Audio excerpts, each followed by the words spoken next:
ಮೊದಲನೇ ಪಾಣಿಪತ್ ಯುದ್ಧ 1526.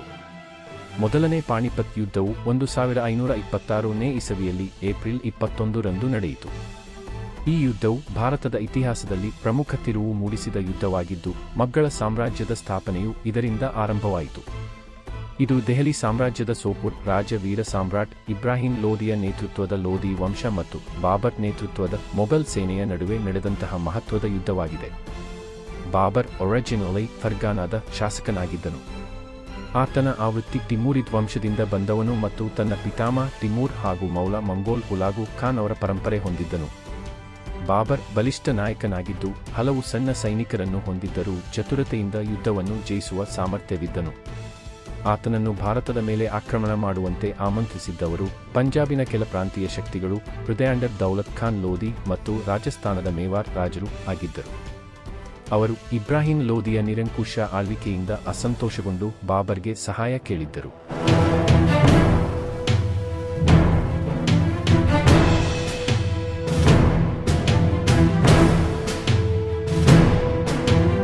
ಬಾಬರ್ ತನ್ನ ಸೈನ್ಯವನ್ನು ಸಮರ್ಥವಾಗಿ ಸಂಘಟಿಸಿ ಸುಮಾರು 12,000 ಸೈನಿಕರೊಂದಿಗೆ ಪಾಣಿಪತ್ ಕಡೆಗೆ ಸಾಗಿದನು.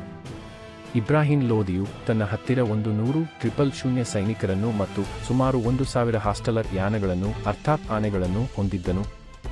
ಸೈನ್ಯದ ಸಂಖ್ಯೆಗಿಂತಲೇ ಬಾಬರ್ನ ತಂತ್ರಜ್ಞಾನದ ಬಳಕೆ, ಖಡ್ಗಚಾಲಿತ ಯಂತ್ರಗಳ ಅರ್ಥಾತ್ ಗನ್ಪುಡರ್ ತೋಪು ಉಪಯೋಗ ಮತ್ತು ಯುದ್ಧ ತಂತ್ರಗಳು ಹೆಚ್ಚು ಪರಿಣಾಮಕಾರಿಯಾಗಿದ್ದವು. ಈ ಯುದ್ಧದಲ್ಲಿ ಬಾಬರ್ ಮೊದಲ ಬಾರಿಗೆ ಭಾರತದಲ್ಲಿ ದಾಳಿನೂ ಗನ್ ಪೌಡರ್ ಮತ್ತು ಉಗುರು ತೋಪುಗಳನ್ನು ಪರಿಣಾಮಕಾರಿಯಾಗಿ ಉಪಯೋಗಿಸಿದನು. ಆತನ ಸೈನ್ಯವು ತುಲುದಮ ತಂತ್ರವನ್ನು ಬಳಸಿತು, ಅರ್ಥಾತ್ ಸೈನ್ಯವನ್ನು ವಿಭಜಿಸಿ ಶತ್ರು ಸೈನ್ಯವನ್ನು ಎಲ್ಲ ದಿಕ್ಕುಗಳಿಂದ ಆವರಿಸಿ ದಾಳಿ ಮಾಡುವ ತಂತ್ರ. ಈ ತಂತ್ರದಿಂದ ಲೋದಿ ಸೈನ್ಯ ಭಂಗಪಟ್ಟಿತು. ಈ ಯುದ್ಧದಲ್ಲಿ ಇಬ್ರಾಹಿಂ ಲೋದಿಯು ಸಹಾಯಕರೊಂದಿಗೆ ಬಲಿಯಾದನು.